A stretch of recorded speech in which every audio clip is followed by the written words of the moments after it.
Hi boys and girls, welcome to Placerita Nature Center. My name is Herb and I'm so excited to take you on a hike today.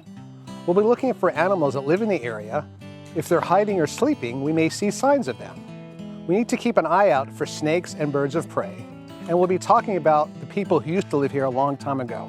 Come on, I have a lot to show you. Let's go on a hike.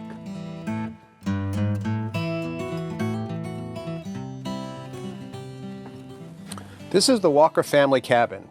The Walker family lived here almost 100 years ago.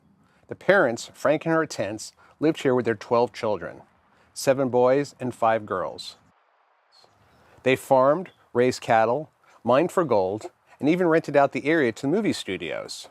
In fact, many westerns were filmed right here where I'm standing, including some shootouts with the bad guys. Nobody lives here anymore except for some lizards and mice. Come on inside, let me show you. The Walker cabin didn't have electricity or running water. If they wanted to make a fire, they would have to do it in the fireplace. If they wanted to cook, they would have to cook in the stove using wood. If they wanted to take a bath, they'd have to go out to the stream and get the water, heat it up on the stove, and they would use this big tub to take a bath in. Everybody used the same bath water, so you certainly didn't want to be the last one to take a bath. This is a picture of the Walker family. The children had chores. They had to chop wood, bring in water, work on the farm, and help take care of the animals. Since it isn't very large in here, when the weather was nice, they would go outside and sleep underneath the stars. They also had to know about the animals that lived here, especially the snakes. Here's my friends, Erica and Glenda. Can you show them to us? Hi, Herb. Hi, Glenda. Hi, Herb. This beautiful reptile is a gopher snake. Her name is Pearl. Gopher snakes live all over California and throughout the western United States. You'll find them in canyons like this one, sandy deserts, rocky mountains, and green forests. Wherever there is food, these snakes will be around. What kind of food do gopher snakes like to eat? Mostly gophers. A gopher is a little rodent, looks like a little bit like a squirrel without the bushy tail. If you look around here on the ground, you'll see lots of gopher holes. So that means there's lots of gophers for these snakes to eat. Snakes also like to eat lizards and other little rodents like mice. They even eat other snakes. Gopher snakes are not venomous, which means they do not inject poison through their fangs when they bite. Instead, they wrap tightly around their prey and squeeze until the little animal can no longer breathe or get blood to the brain. You can see how tightly Pearl is wrapped around my hand.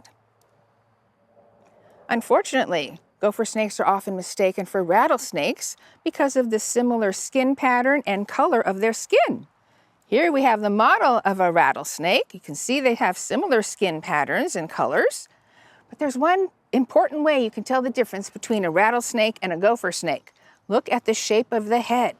The gopher snake's head is pretty much the same width as its body, but the rattlesnake has a much wider head, much wider than its body. And that's where the fangs keep the poison in the pouches. So if you should see a snake outdoors, don't bother it and it won't bother you. Just let it go. And now my friend Erica has a different kind of snake to share. Hi, this is a king snake. His name is King Tut. He is immune to the venom of the rattlesnake, so he also eats the rattlesnake, his own kind, plus birds, eggs, lizards, mice. And when they eat a lot, every 3 months or 4 months, they will shed their skin. Here, this is what a shed looks like. They can't just go out and buy a new clothes at Walmart, so they have to get rid of the one they got. So they end up having nice new clothes every 6 months. Those snakes are really amazing. But kids, I have a question. Do snakes have bones? Yes! This is a skeleton of a rattlesnake. Thanks for showing to us. Erica and Glenda have to take the snakes back to the Nature Center. Bye. Bye-bye. You know, when the Walker kids weren't doing their chores, they were doing fun things, like catching butterflies and chasing toads and frogs. Come on, I'll show you. This is what we call our butterfly pond. This is algae, which is a type of plant that grows in the water, along with lily pads and cattails. If you look really closely, you can see these tiny fish called mosquito fish. They eat bugs and those pesky mosquitoes. Frogs and toads also live in and around the pond, and at nighttime you can hear them croaking on their lily pads. Hi Gary, what do you have in the aquarium? Hi Herb, let me introduce you to these western toads that live here in Placerita Canyon. Toads are amphibians. They have backbones just like we do, and that's why they're called vertebrates. If I took your temperature, it would be around 97 or 98 degrees, same for all humans. But if you took a toad's temperature, it would be close to the temperature of the air around it. When it's really warm, they're warm and energetic. But when it's colder, they're colder. Toads are carnivores. This means that they eat things like worms, ants, beetles, spiders, and even bees. But there are animals we call predators who like to eat the toads. These include snakes and birds, especially ravens. So the toads hide during the day when the ravens are out hunting. But they have another defense, and that's these glands behind their eyes that have poison in them. If an animal eats a toad, he's probably going to get sick. A predator might eat one toad, but he's not going to eat another one. Aren't these interesting animals? They sure are. Thanks so much for showing to us, Gary. You know, other than the Walker family, there were another group of people who lived here hundreds of years ago. They were Native Americans called the Tatavians. Come on, I'll show you a model of their camp.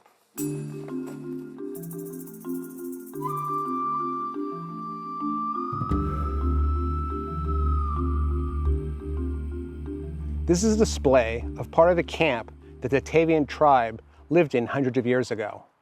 I'm seeing a small model of one of their houses. The whole family would have lived here together, including the grandparents, but would be much larger than this. It's like a tent made of branches of the willow tree. What do you think it would have been like to live here and grow up as a child? Well, you wouldn't go to a regular school like you do now, but you would have a lot to learn.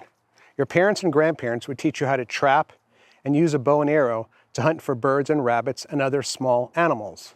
You'd also learn how to fish. You would use a rack like this to hang the animal skins and meat to preserve them. One really important job that you and your family did every fall was collect acorns. They would travel for miles and miles looking for acorns, so during the winter time when there wasn't much food, they would have their acorns and they would store them in a granary like this one. Where do you think the acorns come from? Oak trees. Placerita Canyon has lots of oak trees. Come on, let's go find some acorns.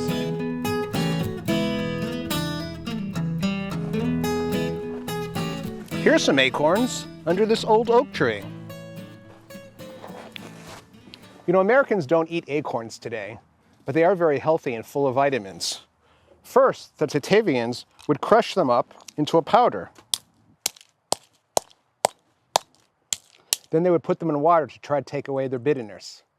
They would put it in soups and stews, and during the winter time, when there wasn't much food, there would always be a meal of acorns. Other animals like acorns, including squirrels and birds, especially the acorn woodpecker. They have a very clever way of storing their acorns. Come on, I'll show you. This may look like a dead tree stump, but look closer. What do you see in the holes? Acorns. Who do you think put the acorns in the holes? The acorn woodpecker. They're very smart birds. First, they peck out a hole just large enough to put the acorn in. As you can see, they're in there very tight. That is so animals like squirrels can't steal them. When the woodpecker gets hungry, he gets himself a tasty treat. Look, there's an acorn woodpecker up in the tree.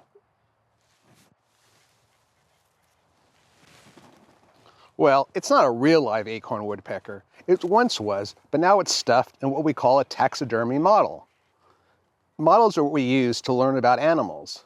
You'll see more taxidermy models in the Nature Center later. Hey, there comes Dan with a real live bird of prey. Hi, Dan. Good morning, Herb. Have you seen Jack? I'm supposed to meet him here. No, who do you have there? This is Ayana. She's a female red-tailed hawk. She's 10 years old and has been here at the Nature Center for about 3 years. She's a bird of prey, which means she's a carnivore and she hunts for her food. Isn't she exquisite?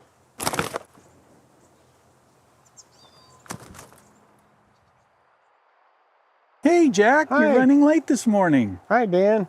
Yeah, you know, Sierra's a great horned owl. She's a nocturnal bird, and she doesn't like to be woken up in the morning. I had to wake her up, and she was a little cranky about that.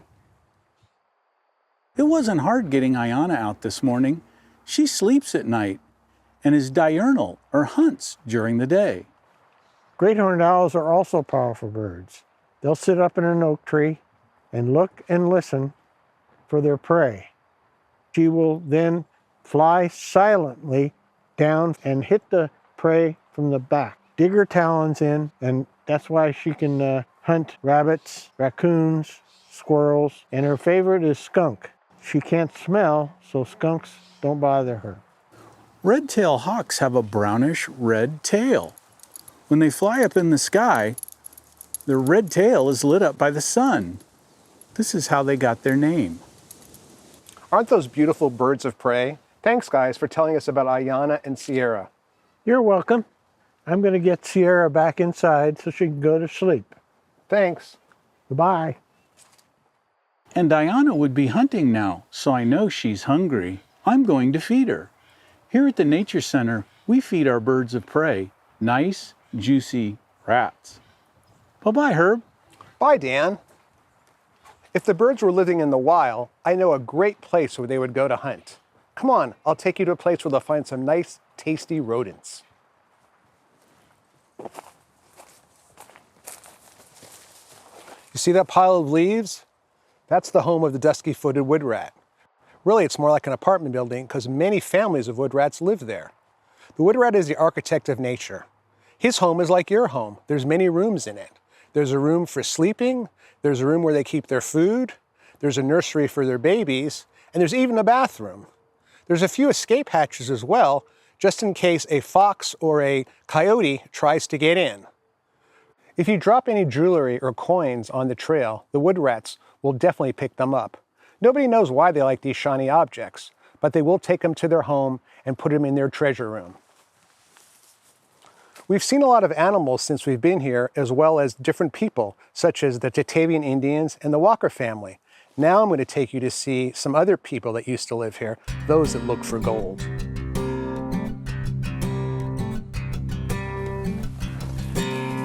There's a special story about this old oak tree. A long time ago in 1842, way before your grandparents were born, there was a man named Francisco Lopez who came here looking for his lost cattle. He decided to take a nap underneath the tree, and he dreamt about finding gold and becoming a rich man. When he woke up, he was hungry, and he found some wild onions in the ground to put in his stew. And guess what he found on the roots of those onions? Pieces of gold. Now Francisco knew where to look for gold, and that's why we call this tree the Oak of the Golden Dream. After that, many people came here mining for gold. This is the first documented discovery of gold in California.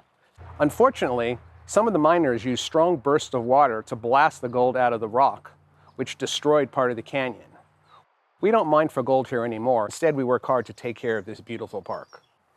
We've seen just a few of the many animals that live here. Some are nocturnal, so they are sleeping.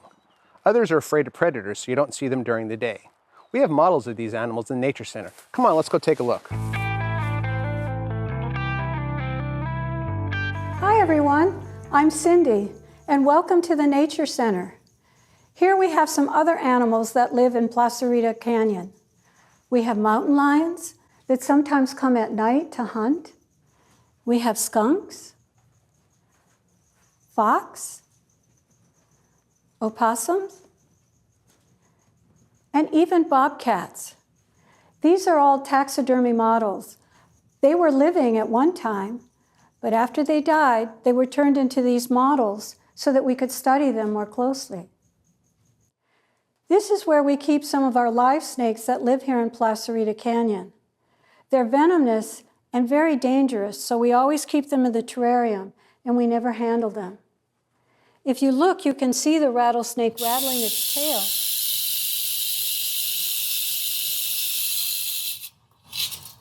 And also look at the shape of its head. The head is shaped like a triangle, and it's wider than its body. That's because it keeps the venom on either side of its jaw. And when it bites, the venom travels through its fangs. If you're outside and you see a rattlesnake, just stop and let it pass. If you're careful and you leave it alone, it'll leave you alone too. Rattlesnakes bite when they feel threatened or they're hungry looking for prey. And we humans, we're much too big and we don't taste very good. I hope you've learned some interesting things about the animals that live here in Placerita Canyon. We're so glad you came to visit us today, and we hope you'll come back with your family and friends because there's so much more to see. Remember, you must respect nature by taking care of the plants and the animals. It means not just taking from nature, but taking care of nature. Hope to see you again soon. Bye.